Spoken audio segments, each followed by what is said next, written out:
Hello, I'm Ian and welcome to the first in a series of videos I'll be making for beginner woodworkers, all of which can be made in your living room on a workmate using a limited number of traditional hand woodworking tools.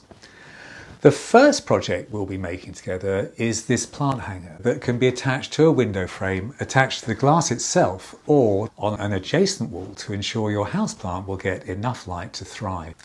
The plant hanger is designed to hold a standard 11 cm diameter terracotta plant pot and base, and it's made entirely from 20 by 8 mm redwood, which is the type and size of pine you can buy at any DIY centre or woodyard.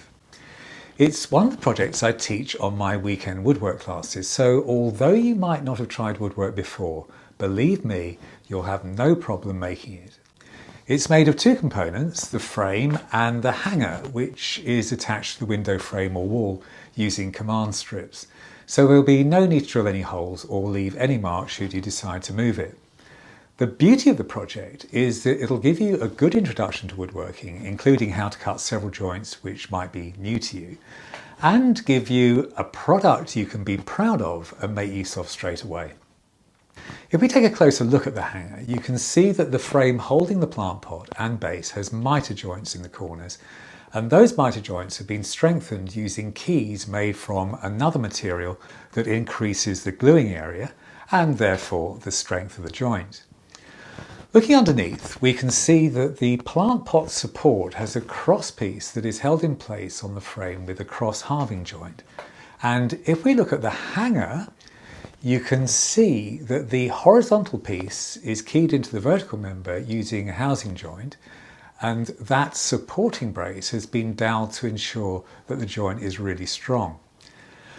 Well, that's what we're going to end up with, but we'll start by taking a look at the two main assemblies we'll be making and their component parts, followed by a quick look at the tools and materials you'll need to put together before starting.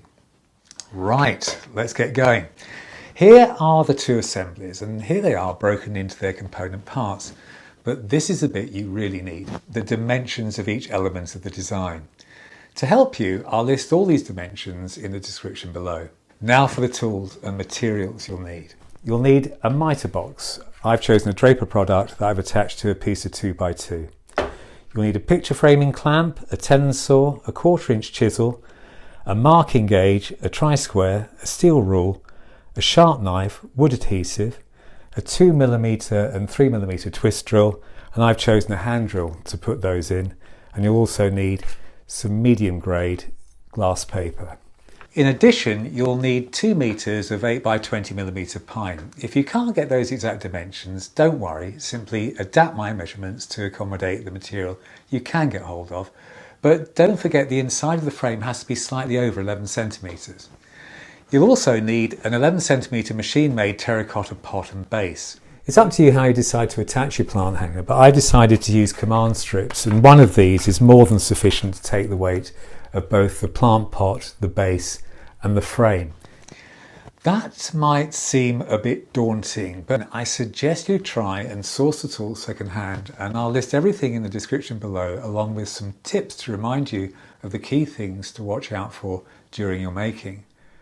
We'll start off by making the frame, which is 290 in that direction and 155 in that direction. I've set up my mitre box and I'm going to move my piece of material inside the mitre box so that I can hold it against the wall, and I'm pressing really hard against the material so it doesn't move while I'm cutting it. I'm quite relaxed in my grip of the saw, so I'm allowing the mitre box to guide where the saw's cutting. And I'm really concentrating more on holding the wood steady than what I'm doing with my sawing arm. And with no pressure downwards at all, very quickly, I cut through that material. And you can see that that sacrificial piece at the bottom there has prevented too much breakout. I know that's at 45 degrees, so what I've got to do now is to measure my 290 from that edge to where the next corner is going to be. So I'm lining my steel rule up with my sharp corner, feeling, it's quite difficult to get this accurate, so feel carefully to make sure it's flush. And then I'm going to put a mark dead on 290. Now I know that that mark is slightly beyond 290, so when I come to make my mark with my square, I'm going to draw a really fine hairline, just a whisker to the left of that dot. And I'm going to measure again to make absolutely certain that that line's in the right place. Spot on 290. I'm now going to use my craft knife just to cut lightly into that line. So I'm going to line my craft knife up on the line. If I got my line in the wrong place, I could just make a slight alteration by putting my craft knife to the left or right of the line. I'm going to cut right into the corner of my square there, so that it's dead on the line. And that's deep enough, just scratching the surface, so when I cut through it next time, I'm going to have no breakout on that bit. I'm going to work out that if I'm going to cut in the correct direction, I've got to put my material that way around. So I'm going to put a 90-degree line exactly where that mark is. So I'm going to ping my knife into the groove I've made, bring my square up to my knife, draw a line across, really faint hairline, and place my work so that when the saw is put on top of the line, the left-hand side of the cut is just clipping that 90-degree line that I've got there. And then I saw. Again, letting the saw do the work and using all the teeth in the saw. Long cuts. And if you notice, the saw cut has cut just through that line. So this should be exactly 290. And it is. Good. If it's slightly out, slightly longer, slightly shorter, it doesn't matter, because what you can do is to shorten the longer of the two bits and it'll still be within reason. Now this piece I can already use because it's got a 45-degree cut on it already, and I can now measure from this point here backwards. But I'm going to just clean that up a bit. I use my medium glass paper, and we'll be doing a lot of this, so it's worth just explaining how to get this right. You want to hold it so that the whole face is nice and flat on the surface, and you concentrate on keeping it dead flat. Otherwise we have a danger of changing that 45 degrees, which is not what we want to do. So I've succeeded in doing that. I get rid of the fuzziness on that side, keeping it nice and flat, and that's fine. And now we can measure our 155. Same thing. Notice how I'm resting my hand on the steel rule, so it's not shaking, it's just nice and steady. That's dead on, 155. The next bit's pretty repetitive, so I think we'll speed things up until we get to the gluing up bit.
So now we're ready, having got all four of our components, to glue them together. I've double checked that both the pairs of the frame are exactly the same length, and I set up my picture framing clamp so that there is a black corner piece on each corner, and that when I pull the string together, initially reasonably lightly, I pull that tight and trap the cord in this piece here.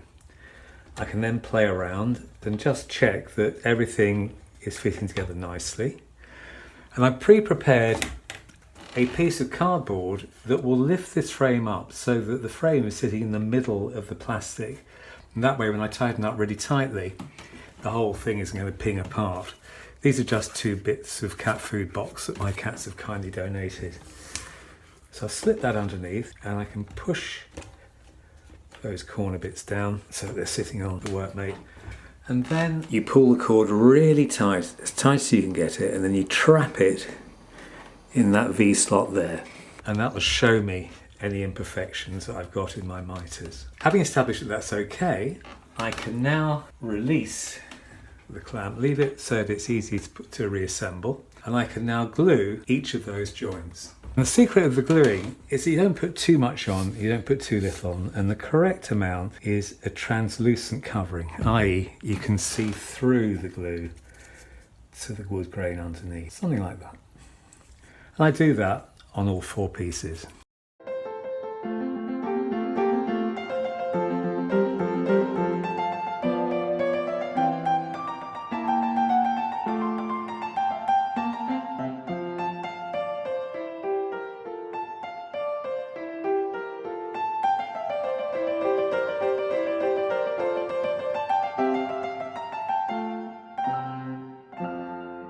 Just check that the glue is squidging out on all 4 of the joints, that everything is dead flush. That's quite important, that you make sure that the surface around the frame is continuous. There's no little step on the joints, because every step that you put into it, you're going to have to sand out, and you can save yourself an awful lot of time if you take a bit of care at this stage.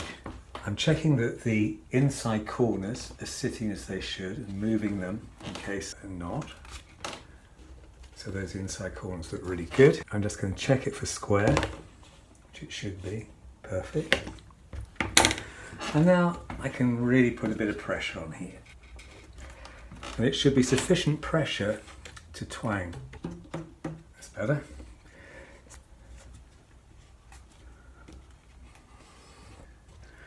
And what I'll do, having got that into position, is to leave it for probably a couple of hours just to make sure that it's really set. And then we'll come back and we'll put the saw cuts in that will take the material that will give us our keys. As you can see, the glue's dried. I've sanded the surfaces down and I've inserted the 4 keys into the mitres. The keys are made from packaging material that's about the thickness of a postcard, and what I did is to cut 22mm squares, scored the squares down the middle and folded them into triangles. Now, on a separate frame that I made up, let's have a look at how the saw cuts for those keys were marked up and sawn. Before you start, it's not a bad idea to sand down any steps that you've got in your joint so that when you clamp the frame into the workmate, you're not going to shear the joint that you've just glued up. Equally, just sand down any glue that's squidged out on those surfaces that you're going to be marking up. Notice that I'm keeping the glass paper really flat on the frame. We don't want to start cushioning the surface.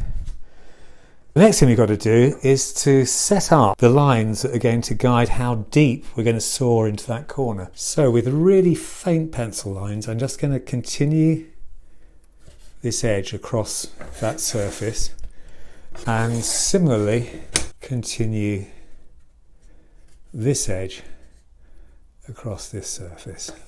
And all I need to do is take that line along this edge so that I know how far I've got to saw. Now, with a marking gauge, I'm going to set a line so that I know that I'm going to be sawing that saw cut dead in the middle of that frame. I'm going to do it like this. On a scrap piece of wood, I'm going to set my marking gauge to what I think looks like halfway.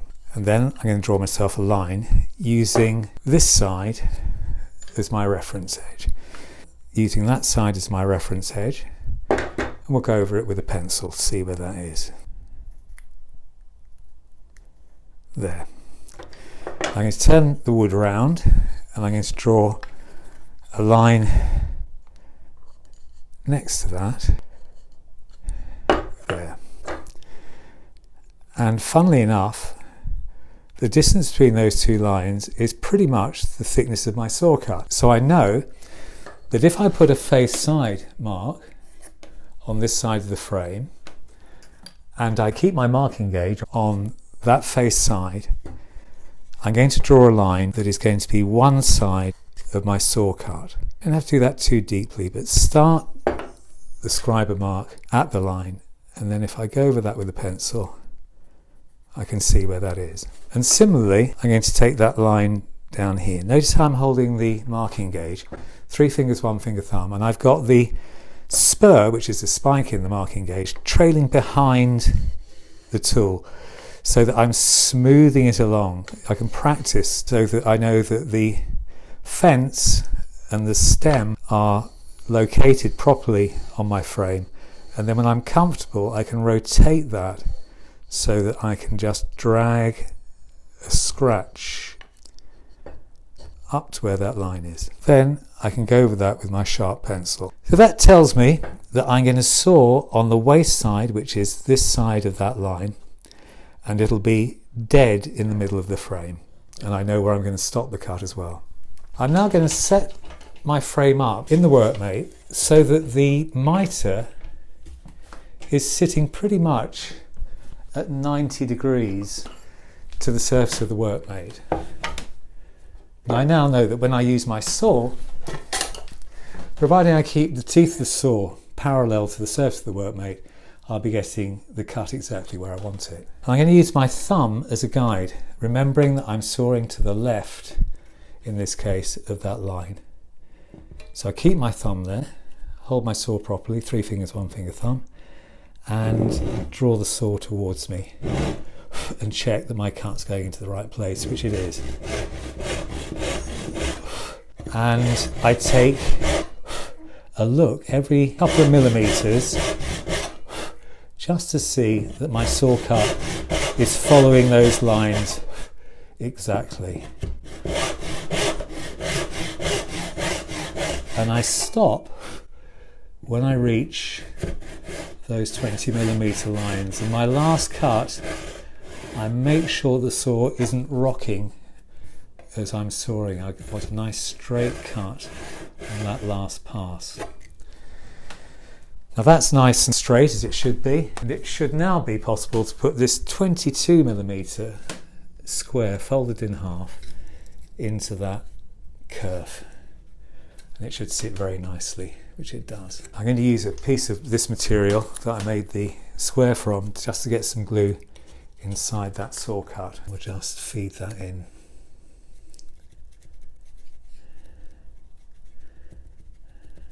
Put a little bit of glue inside the triangle there, not too much. We want to make that card too wet, otherwise it'll go floppy. And we'll put a little bit of glue along that leading edge so that gets forced into the slot for the key as we go in. I'm going to make sure that the pointy bit of that triangle corresponds to the pointy bit of the corner there, so that as that goes in, we've got an equal amount of triangle sticking out either side.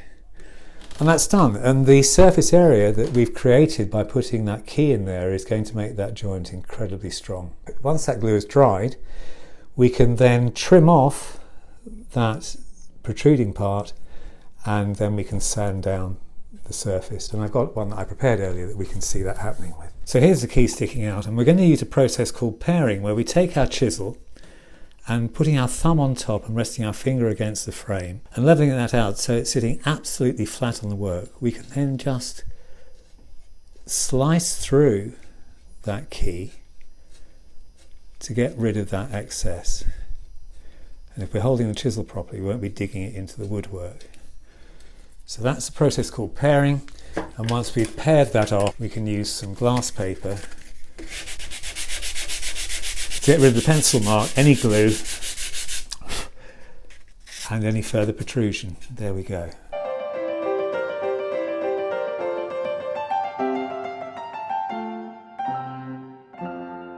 And there we are, our completed frame.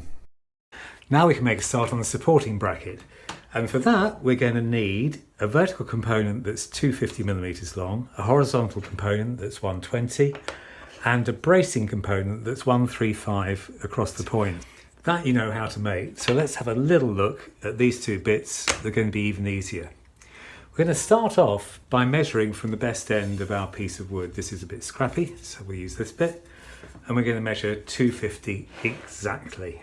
And the way we're going to do that, as always, is to make sure that the steel rule is flush with the best end of the piece of material. Put a mark dead on 250, and we're going to draw a line through that dot. And we're going to check it. That's spot on 250. Unlike the angle pieces, what we can do with this is to take a line all the way around the material, and that way we don't get any breakout at all when we use the mitre box. Ping the knife into the mark.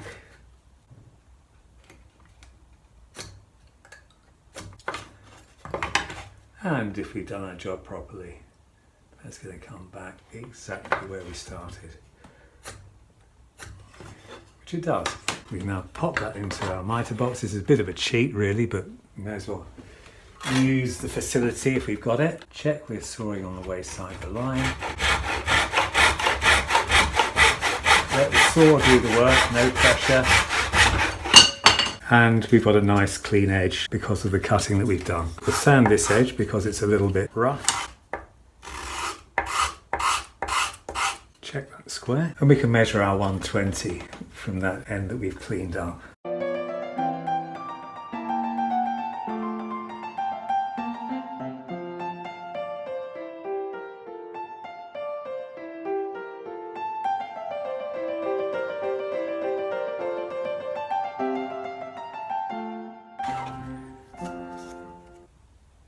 Great. And now for the housing joint. So we'll start off by measuring this distance, 30mm from the top of our vertical component, and put a mark. Draw a line across. It's always a good idea to have the stock of your square with quite a lot of material behind it, so you know that we're getting your 90 degrees. There's my 30mm mark. I can put a cut line through that. And then I want to draw down the sides, so I pop my knife into my cut mark, bring up the square, swap the knife for a pencil, and similarly down the other side.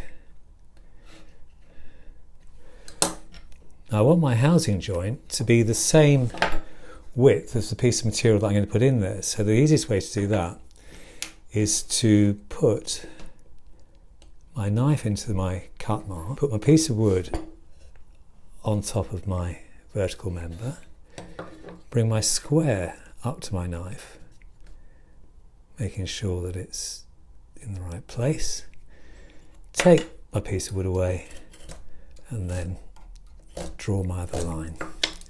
Do the same thing down the side, ping my knife into that mark,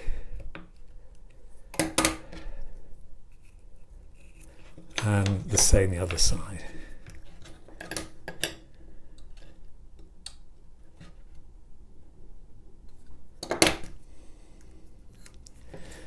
And now I need to make a mark at 4mm across here, the depth of the housing.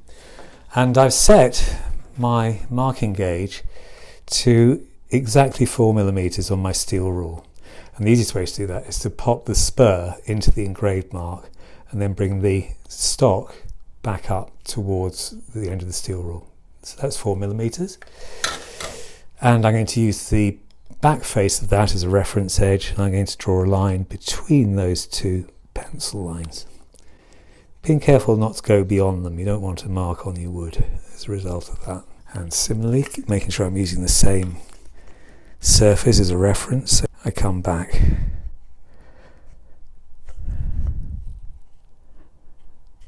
from that line. I can go over that with a pencil.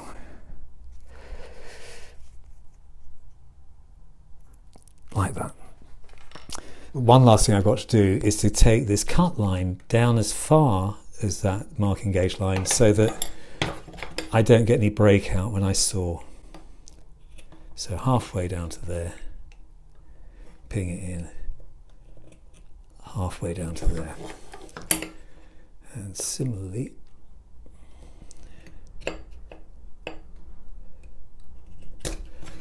up there,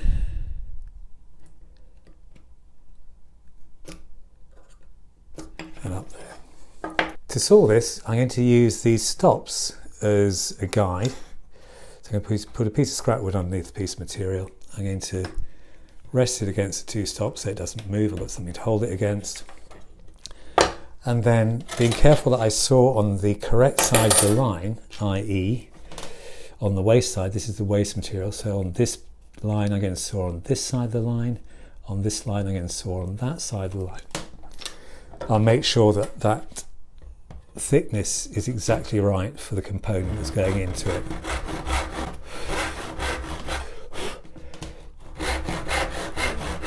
Be careful you don't saw too deep.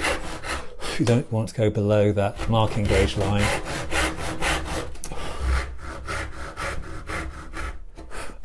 Down on this side and pretty much down on that side. I think we'll leave that alone for the moment. Do the same on the other side of the housing.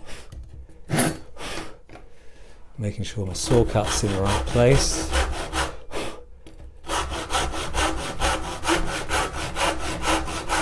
A little further there, a little further there.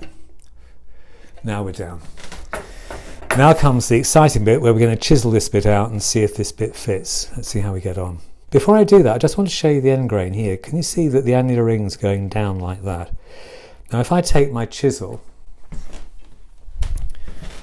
and chisel in this direction, the chisel is going to tend to follow those annular rings. If I start from here, there's always a chance that it'll burst out on this side below that line. So I'm going to chisel in this direction so the chisel is climbing the annular rings, and that way we're going to have a better chance of getting a nice flat bottom to that housing. I set my piece of material up in the workmate and I've got a piece of scrap material underneath it to get it up to the height I need to work on, and I'm going to put 2 fingers underneath my chisel. I'm going to hold my chisel 3 fingers, 1 finger thumb, like that, and I'm going to rest my chisel just to take a little bit off at a time, not too much. And I'm going to wiggle the chisel, keeping my thumb pressed down to stop it jumping up, until I've gone about 3/4 of the way across. Then I take another couple of millimeters off. Wiggle and push. You want to have the chisel under control. You notice all my fingers are behind the chisel edge, so if anything slips, I'm not going to get cut. Quite an important thing to remember, because that chisel's razor sharp. And I'm about 1 millimeter from my line, and now I can put my chisel into my marking gauge groove. It just sits in there quite nicely. Just wiggle and push that last bit away. And double check that I've got the chisel parallel to the top of the workmate. Now if these bits don't break off properly, it's because I haven't quite sawn deep enough. But what I can do is change my grip, put my chisel between my fingers, like that, scissors, paper and stone, twist it round so that it's vertical, put my thumb behind it, again all my fingers are behind the sharp edge, and I can just press down on those fibres right in that corner so that they break off. Rather than coming in from this side and chiseling towards me, which is obviously quite dangerous, what I'm going to do is to just turn around that component and come in from the other side, like that. Again, same amount each time, about 2 millimeters, something like that. And then my last cut, I'm going to put my chisel into that groove that's been made by the marking gauge and just take that through. Take a few little passes just to get rid of any fuzzy bits. Now that has been cut down to our line. It's nice and straight, And it should be that we can now put our component into that housing. Let's have a go. And not a bad fit, but there's a little bit of a gap here. No gap there. And unless I can close that up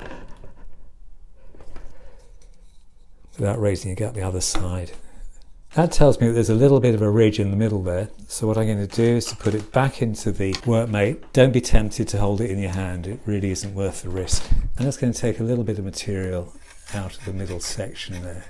And we'll have another go.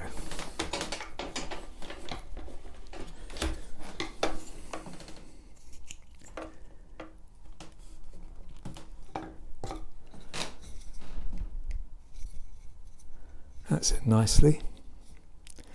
And that's going to compress pretty well. No problem with that. Nice fit. Now I've got to glue it, and we're going to glue it in the workmate. We're going to use the jaws to push that bit into there and check that it's 90 degrees in the process. I've set my joint up ready for gluing, and all I need to do now is just put a little bit of glue in that housing and leave it to dry.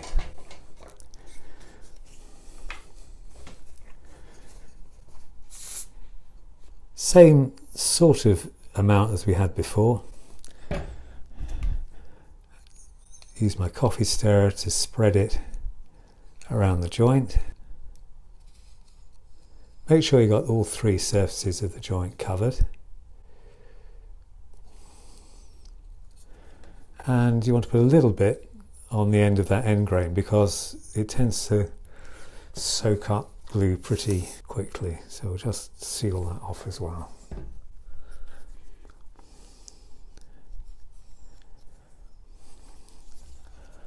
Pop the two components together, and then we'll just pop that back into the workmate with a little bit of pressure on it. It doesn't need too much. The important thing is that you check it for square.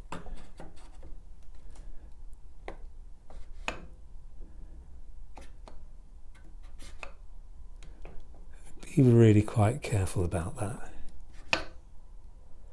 That's fine. That looks good.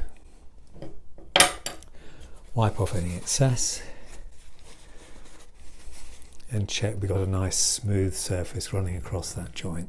Well, we'll leave that for a couple of hours, but in the meantime we can be putting our cross brace in position. The simplest way to do that is by eye. So you want to position it so that the angle here is dead in line with the component it's going on, and that it's sitting exactly in the middle. So what we'll do is to put a little bit of glue on those two mitres.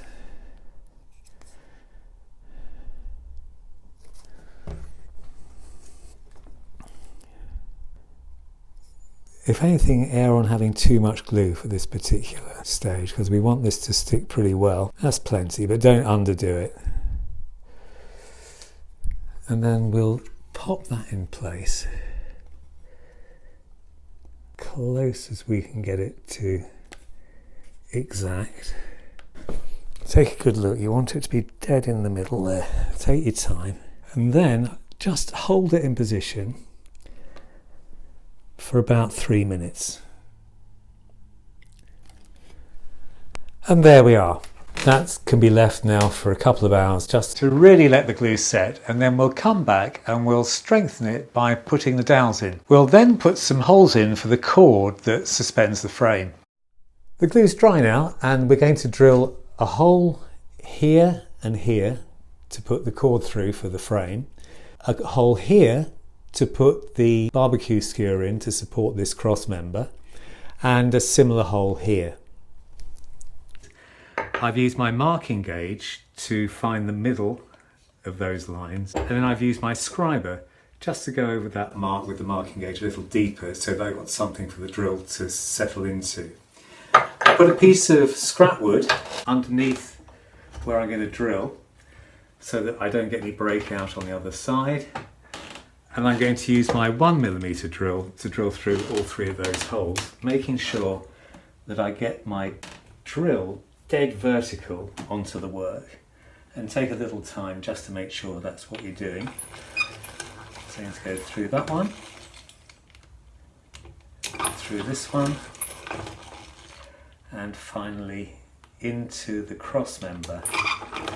Not putting too much pressure on with this hole because we don't want it to break that joint.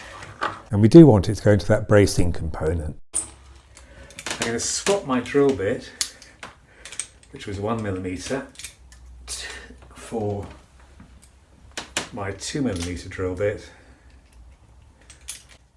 And I'm going to take a look to see how far down those flutes I've got to go in order to get into that bracing piece. I reckon I've got to go in about 1/2 inch, something like that. So I've got an idea of how deep I've got to go. I don't want to go all the way through that member. Check that it's nice and vertical, and then I can widen that hole out. That's plenty deep enough. My barbecue skewer should be a nice tight fit in that hole, which it is. And I've just got to cut off enough material to go into that supporting member. Once you've scored it, you can break that off. Got a little bit of glue in the hole, a little bit of glue on the end of the dowel. Pop that in. We can just push that into place. Wiping the excess glue off. And we'll do the same on this side.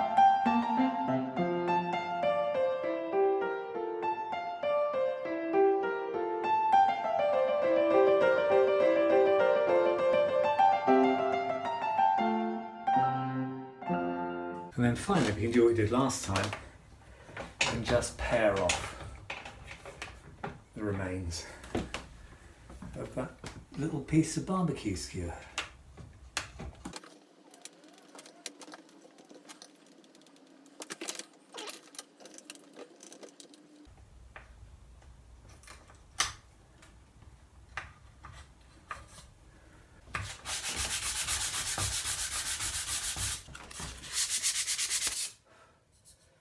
One done.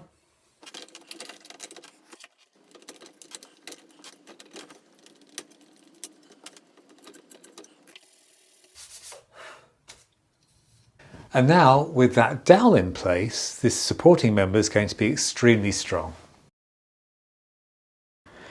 Having completed the hanger, we'll set our sights on getting the frame finished now, starting with the holes for the cord. First of all, I'm going to mark halfway, which is 77.5, on the top of the frame, and draw myself a line through that dot. Check it. Fine. And then the distance either side of that, we've got to have a total of, I think I better measure it, so it's the same as we've got on the hanger, 7mm. So 3.5 either side. Dot here, and 3.5 there. Draw my line across.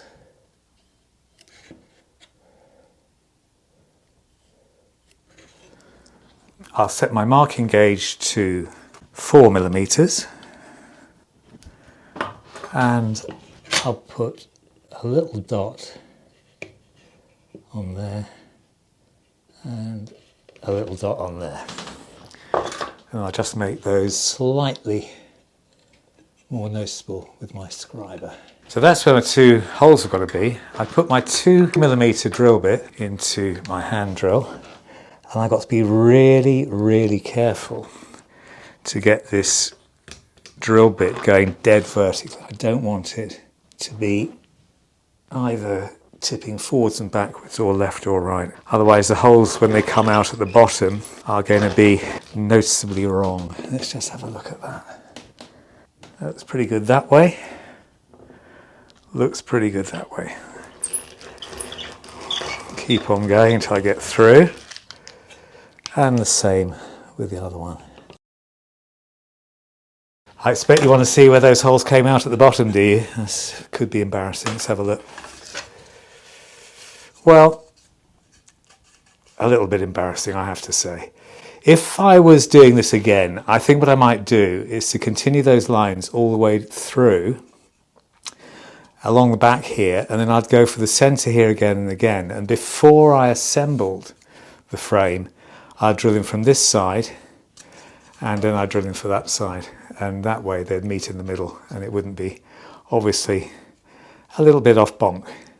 I can probably correct that a bit just by tipping the drill over. Let's see. There, that looks better. And by the time the cord's through there, nobody's going to know. Now for the halving joint. Again, I've got to find the halfway point. So we'll measure 77.5. Square ourselves a line across through that dot. And this time we've got to measure either side of that to the thickness of the material. So that was 8 millimeters. So if I put a mark, if I put the 20 millimeter mark on there and put 4 millimeters either side, which is there and there, draw myself a line through those dots,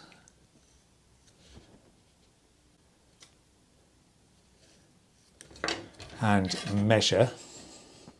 That's exactly 8 millimeters, and take that line through the top here. So we'll put my knife on the line, we'll put the square through the work, scribe ourselves a line, again put the knife on the line, bring the square up to it, scribe ourselves a line, and we can then continue those lines across, but this time with pencil. So I put my knife in there, bring that down a bit, and then we'll change it for a pencil, and similarly here, pop our knife in, swap it for a pencil. And now we've got to draw a line across here, and the distance from here to here is 20, so halfway is going to be 10 millimeters. So we set our marking gauge up, put it into the 10 millimeter mark, bring up the fence and tighten it, and we'll work off this edge. So I'm just going to draw a line across between the two lines, making sure that I don't go beyond those lines so that we get a mark that notices, and similarly on the other side.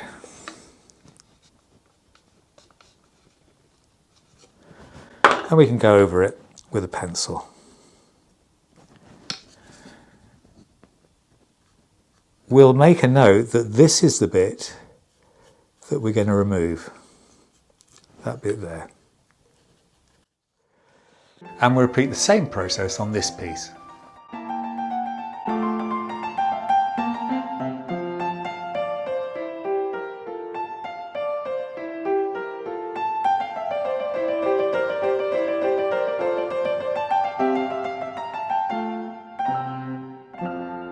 Last thing we've got to do is to just mark up the edges of that halving joint with my marking knife.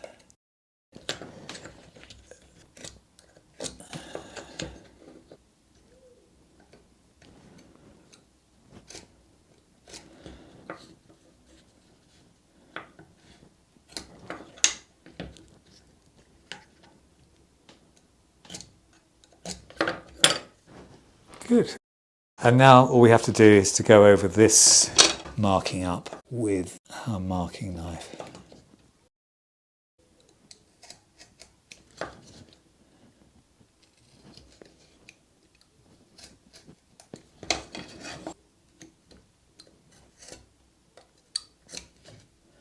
So we won't get any breakout.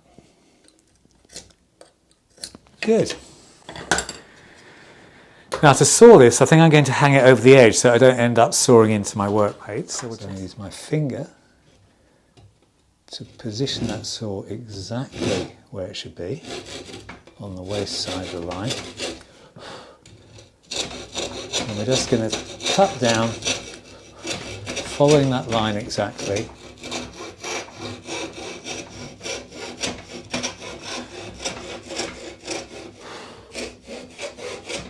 And making sure that the saw is parallel to my top.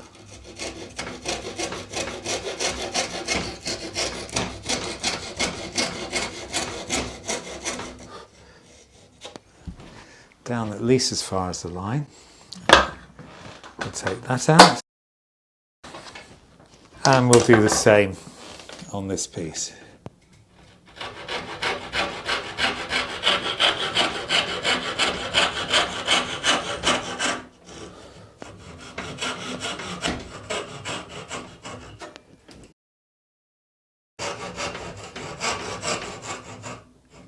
Good.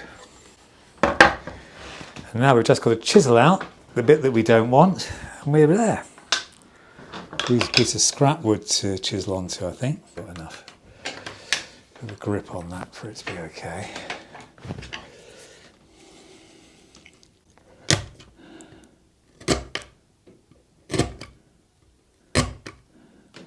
And then for the last cut, we can just pop that into our marking gauge line and just take that down. So it's 1/2 done. And similarly with this.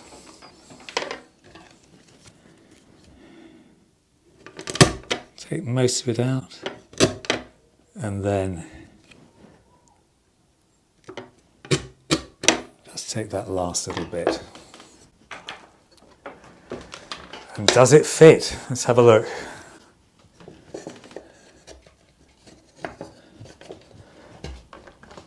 Could have been made for it, couldn't it?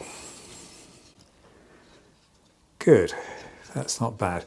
Now, if I'm very, very honest with you, this is slightly proud of that. So I've got to either push it down a bit more, which it won't do, or I've got to take a little bit more material out of one of those bits. And because I've sawn slightly deeper than I should have done on this bit, I think I'm just going to take it off the frame. So we need to take about 1/2 millimetre off there. Something like that.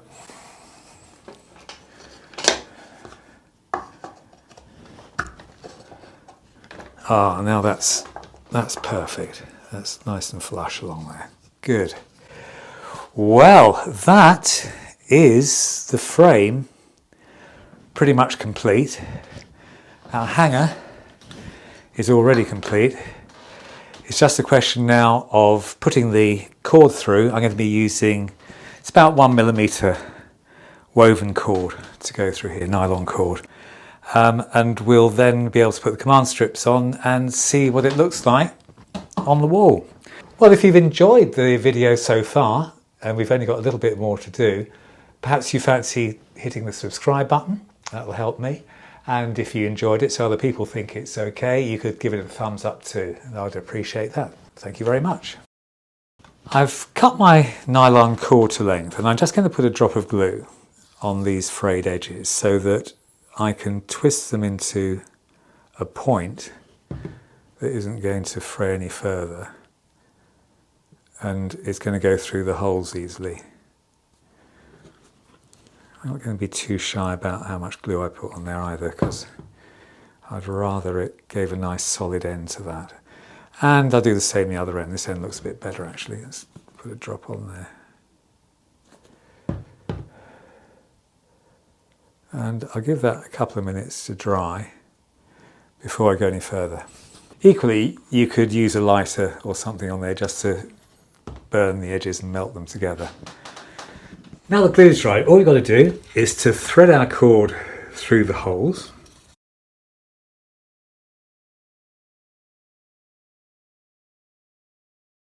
And the positioning of this has got to be that the frame sits below the hanger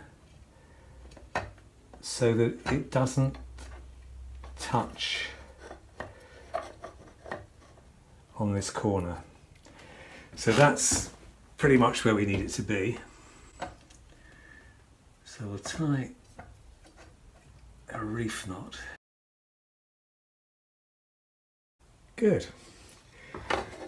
So the last thing we have to do is to just ensure that that doesn't slip, that knot. So we're going to put a drop of glue on it.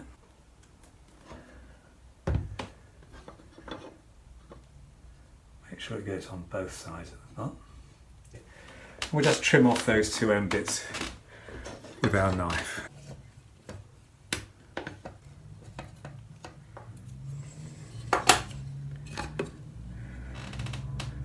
And that's pretty much finished except for the command strips, which I'll go through with you so that we've got the whole thing complete. Well, here we are, the last stage. I've wiped off any dust that might be on the back of my hanger. I got my command strip ready. I'm going to take off the backing, make sure that that tab is at the bottom, and line that up nice and straight on the back of the hanger, and we'll just hold that in place for half a minute just to give that plenty of time to adhere.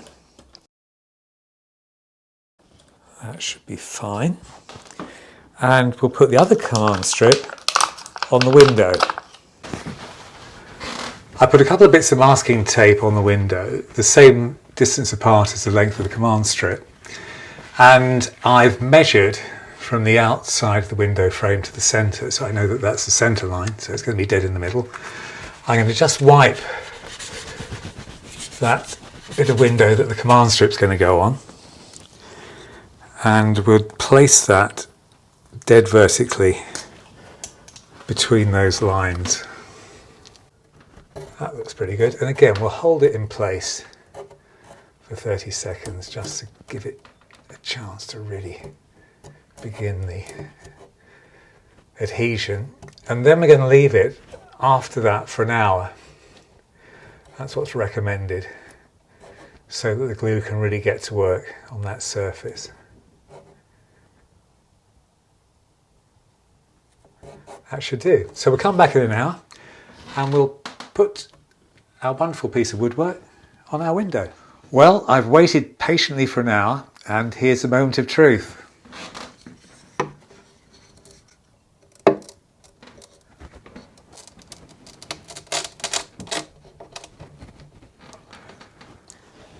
And here's the base we're going to use. It's a glazed base. You'll find that's better because it doesn't let the water drain through. And here's the little plant that we're going to put in it.